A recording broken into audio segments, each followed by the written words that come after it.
अब हम देखते हैं फर्स्ट एंड फॉरमोस्ट, जैसे मैंने कहा कि यहाँ पर वर्ड से हम लोग सेंटेंस बना लेते हैं, सेंटेंस से हम लोग पैराग्राफ बना लेते हैं, पैराग्राफ से हम लोग ऐसे बना लेते हैं। दिस इज एक सिंपल जो कॉमन स्ट्रक्चर है, इसका आप नजर में रखना है।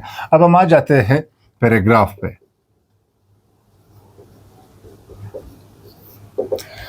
पैराग्राफ क्या है, इसका रोल क्या है, इसका लेंथ कितना होना चाहिए या वर्ड्स कितने होने चाहिए पैराग्राफ में, और इसका जो इम्पोर्टेंस है ऐसे में वो क्या है।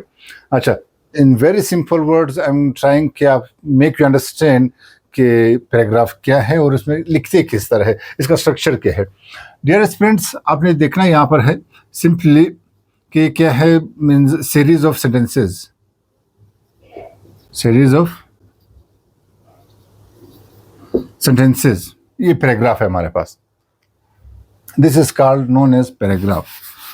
अब मैं आप यहाँ पे एक सिंपल स्केच इसका ड्रा कर लेता हूँ आपको समझाने के लिए कि एग्जाम के पर्सपेक्टिव से आपने क्या चीज़ ज़हन में रखना है कि पैराग्राफ सर जब हम लोग लिखते हैं उसमें किन किन चीज़ों का ख्याल रखना चाहिए। अब यहाँ पर देख ले, या जैसे मैंने लिखा कि series of sentences known as is called paragraph. Paragraph में जिन बातों का आपने ख्याल रखना है, पैराग्राफ में किन बातों का आपने ख्याल रखना है। नंबर 1, पैराग्राफ में टॉपिक सेंटेंस होना चाहिए। नंबर 2, पैराग्राफ में यूनिटी होना चाहिए। नंबर 3, पैराग्राफ में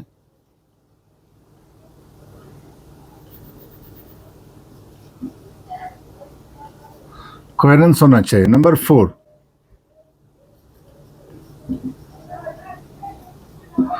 कंट्रोलिंग आइडिया होना चाहिए। नंबर 5, पैराग्राफ में कंट्रोलिंग आइडिया, या आप यहाँ पे इसको लिख लेते हैं supporting evidence. Number 5,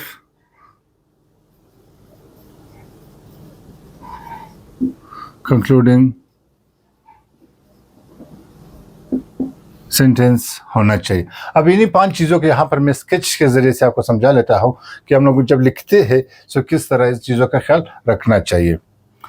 first and foremost, जब आप पैराग्राफ का पहला लाइन स्टार्ट कर लेते हो, एटलीस्ट 1 इंच या 2 इंच आपने स्पेस लाजमी फर्स्ट लाइन का छोड़ना है। नंबर 1। नंबर 2, अब जब यहाँ से लेकर यहाँ तक, बेशक ये 1 लाइन हो या 1.5 लाइन हो, ठीक, जो आपकी अंडरस्टैंडिंग के लिए मैं, अब यहाँ पर ये क्या है, ये टीएस यानी टॉपिक सेंटेंस है आपके पैराग्राफ का। टॉपिक सेंटेंस क्या है, इसको आप सिंपल अल्फाज में ये भी कह सकते हो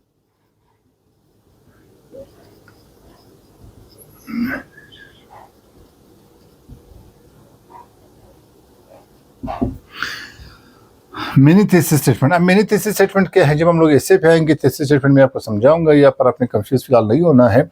यानी आपको जो मेन क्रक्स है, ओवरऑल पैराग्राफ किस चीज़ के बारे में है। फर्ज करें आप लिखते हो कि अबाउट माई मदर, अब जो फर्स्ट लाइन होएगा एग्जामिनर को उस फर्स्ट लाइन से ही पता होना चाहिए कि आपका जो पैराग्राफ आपने लिखा है वो अबाउट माई मदर लिखा है, अबाउट माई सिस्टर लिखा है, अबाउट एजुकेशन लिखा है, अबाउट क्लाइमेट चेंज लिखा है आपने। So this first sentence plays a very very vital role. आपने इस चीज़ पर ख्याल रखना है, इस पर प्रैक्टिस करनी है, इसको ज़्यादा मतलब प्रैक्टिस में जब लाएंगे सो आप पैराग्राफ उतना ही बेहतर इंप्रूव कर सकते हैं। सो टॉपिक सेंटेंस आपने लिख लिया। अब यहाँ पर कोशिश करने हैं कि ये फुल स्टॉप, तो यहाँ पर जब आपने लगा लिया, अक्सर स्टूडेंट्स क्या गलती करते हैं, फुल स्टॉप जब लगा लेते हैं यहाँ से एक नया लाइन शुरू कर लेते हैं। No, never. पैराग्राफ जब आप यहाँ से आपने स्टार्ट कर ली सो कंटिन्यू रहना है यहाँ तक, ये फुल स्टॉप आ गया। अब सेकंड क्वेश्चन आपका होएगा ज़हन में कि सर पैराग्राफ की लेंथ हम कितने रख ले। So through out the world paragraph की जो वर्ड्स लिमिट है या जो इसकी लेंथ है वो बिल्कुल स्पेसिफाइड या एग्जैक्ट से ऑथर ने नहीं लिखे कि इतना होना चाहिए। It depends on your idea. So most of जो एक रिकमेंडेड है वो क्या है, आपका पैराग्राफ की जो वर्ड लिमिट है, आप 100 वर्ड्स का लिख सकते हो, आप 120 का लिख सकते हो, आप 150 का भी लिख सकते हो। यहाँ पर मैं लिख लूँ WL। जो वर्ड लिमिट है आपका 100, 120 आप लिख सकते हो, 150 भी आप लिख सकते हो, इसमें कोई परेशानी वाली बात नहीं है। तो पैराग्राफ में करना क्या है, आपने सबसे पहले टॉपिक सेंटेंस का ख्याल रखना है। टॉपिक सेंटेंस के बाद जो यहाँ पर अब देखो, यहाँ ये जो एक सीक्वेंस वाइज आ रहा है, आपने क्या करना है, यूनिटी का। यूनिटी क्या मतलब, वननेस, यानी एक आइडिया पर होना चाहिए। One paragraph means one idea. यहां पर मैं लिख लूं, one paragraph means one idea. P means paragraph, one paragraph one idea. एक पैराग्राफ में एक आइडिया होना चाहिए। अब इससे क्या मतलब है एक आइडिया, अगर आपका टॉपिक है अबाउट एजुकेशन या importance of education, importance of education है, सो आपका जो पूरा पैराग्राफ है वो इंपॉर्टेंस ऑफ एजुकेशन के बारे में ही होना चाहिए। आप एजुकेशन के साथ साथ क्लाइमेट चेंज इसमें मिक्सअप नहीं कर सकते हो कि क्लाइमेट चेंज भी ये है, या ग्लोबल वार्मिंग आप इसमें, या कोई और पॉलिटिक्स इररिलेवेंट चीज़ें आप इसमें ऐड कर ले। अगर आपने ऐड कर ली गलती से भी, यू आर आउट। इसमें फिर कोई रिव्यू चांस नहीं है, कोई वो जैसे क्रिकेट में होता है ना, एक रिव्यू ले लेते हैं अंपायर, जो प्लेयर को एक चांस में, नो सॉरी। अगर गलती से भी आपने other idea, irrelevant idea add कर ली, it means you are out, आपने ग्राउंड से निकल जाना है। सो यूनिटी मीन्स वननेस, एक ही आइडिया होना चाहिए। अगर इंपॉर्टेंस ऑफ एजुकेशन है तो आपका पूरा पैराग्राफ इंपॉर्टेंस ऑफ एजुकेशन पर ही मतलब हम क्या बोलते हैं, मुश्तमिल होना चाहिए। अच्छा, इस पूरे इंपॉर्टेंस ऑफ एजुकेशन को वन लाइन में जब आप डिफाइन करते हो, वन लाइन में जब आप इसको एक्सप्रेस करते हो, वन लाइन में जब आप इसको लिखते हैं, उसको कहते हैं हम लोग टॉपिक सेंटेंस। सो टॉपिक सेंटेंस से ही एग्जामिनर गेट्स द आइडिया कि आपका paragraph is about importance of education. Unity के बाद आ जाते हैं हम लोग, जो नेक्स्ट पॉइंट है that is coherence. Later on ऐसे में भी हम लोग इसको इन डिटेल डिस्कस कर लेंगे। कोहेरेंस भी लाजमी होनी चाहिए। अब कोहेरेंस क्या है, it means logical order. Logical order का क्या मतलब है, मैं आपको आसान अल्फाज में समझा लेता हूँ। जब आप पैराग्राफ शुरू कर लेते हो, इंपॉर्टेंस ऑफ एजुकेशन के बारे में, या रोल ऑफ यूथ या यूथ एम्पावरमेंट के बारे में आप लिखते हो, ठीक है। सो आपने टॉपिक सेंटेंस लिख लिया, ये फर्स्ट टॉपिक सेंटेंस तो आपने लिख लिया, वेल। अब जब आप दिखते हो, आपके पास 3-4 चीज़ें जो ऑर्डर वाइज है, एक लॉजिकल ऑर्डर के वाइज, जैसे आपने सुना होगा या पढ़ा होगा, firstly, secondly, thirdly and so on. So this is what it shows you the chronological order, time wise हो, इवेंट वाइज हो, इंसिडेंट वाइज हो। सो इन चीज़ों का आपने तरतीब वाइज लिखना है। इसका मैं एक आसान सिंपल सा मिसाल दे देता हूँ समझाने के लिए कि कोहेरेंस को आपने किस तरह पैराग्राफ में मेंटेन करना है। अब एक पैराग्राफ आप लिखते हो, इंडिपेंडेंस ऑफ पाकिस्तान, पाकिस्तान जब आज़ाद हुआ, सो इंडिपेंडेंस ऑफ पाकिस्तान 1947 पर आप लिखते हो पैराग्राफ। अच्छा, अब इस पे करते क्या हो, पाकिस्तान के बारे में एक पैराग्राफ आप लिखते हो कि right about a paragraph on Pakistan. आप लिखते हो कि सिंस इंसेप्शन ऑफ पाकिस्तान, जब से पाकिस्तान अर्ज़ वजूद में आया है, सो पाकिस्तान इज फेसिंग मतलब सेवरल चैलेंजेस या कन्फ्रंट्स का सामना उनको है। अच्छा जी, अब इंडिपेंडेंस के बाद 1947 का फिगर आपने लिख लिया कि पाकिस्तान आज़ाद हुआ, यानी गॉट इंडिपेंडेंस इन 1947। उसके बाद आप लिख लेते हो डायरेक्ट, आपका सेकंड जुमला या थर्ड जुमला आ जाता है कि सर पाकिस्तान ने 1965 वॉर भी लड़ी, पाकिस्तान ने 1965 वॉर लड़ी। चलो फाइन। उसके बाद आप नेक्स्ट लिखते हो, एक जुमला लिख लेते हो कि sir Pakistan became a nuclear power in 1998, ठीक है, या पाकिस्तान के बारे में लिख रहे होते हो।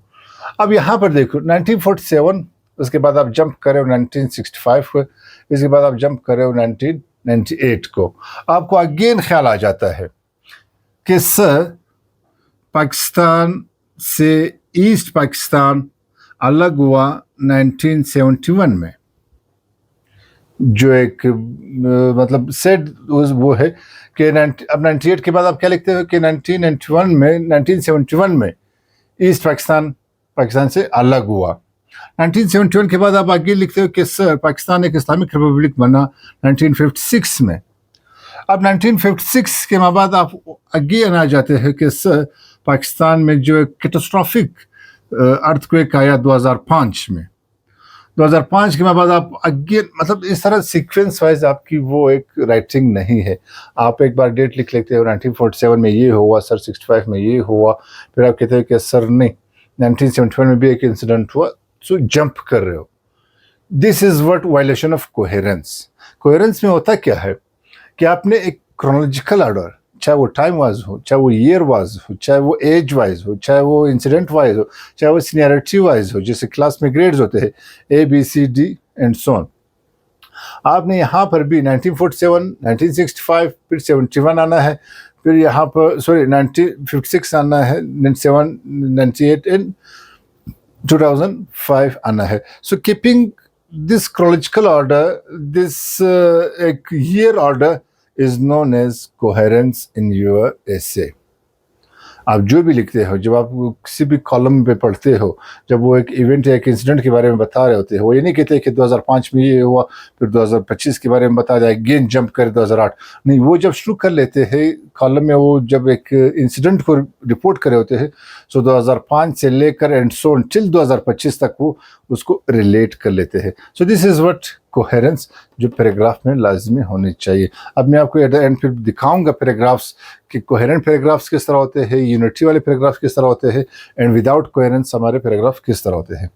अच्छा जी, इसके बाद आ जाता है आपके यहाँ पर कंट्रोलिंग आइडिया, यानी जो टॉपिक सेंटेंस आपने लिखा, अब इसके आगे जो सपोर्टिंग सेंटेंसेस हैं वो क्या होने चाहिए, वो मस्ट सपोर्ट कर ले आपके टॉपिक सेंटेंस को। ये ना हो कि टॉपिक सेंटेंस कुछ हो और कंट्रोलिंग आइडियाज इसके बरअक्स जा रहे हो।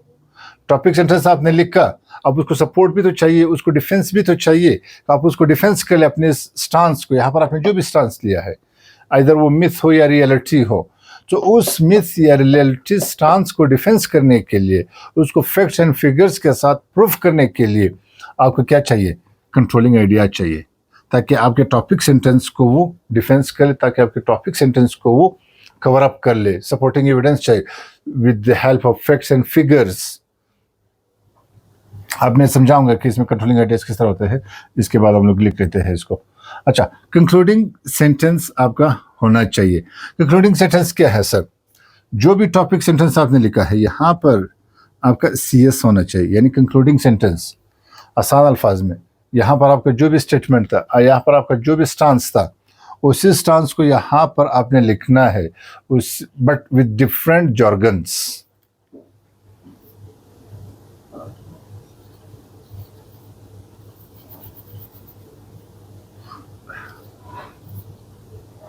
डिफरेंट जॉर्गन्स के साथ आपने लिखना है, यानी जो भी यहाँ पर वो सेंटेंस आइडिया स्टांस वही हो, लेकिन अल्फाज उसके सिर्फ चेंज हो। ये ना हो कि यहाँ पर आपने स्टांस लिया है कि global warming is a myth, ठीक है।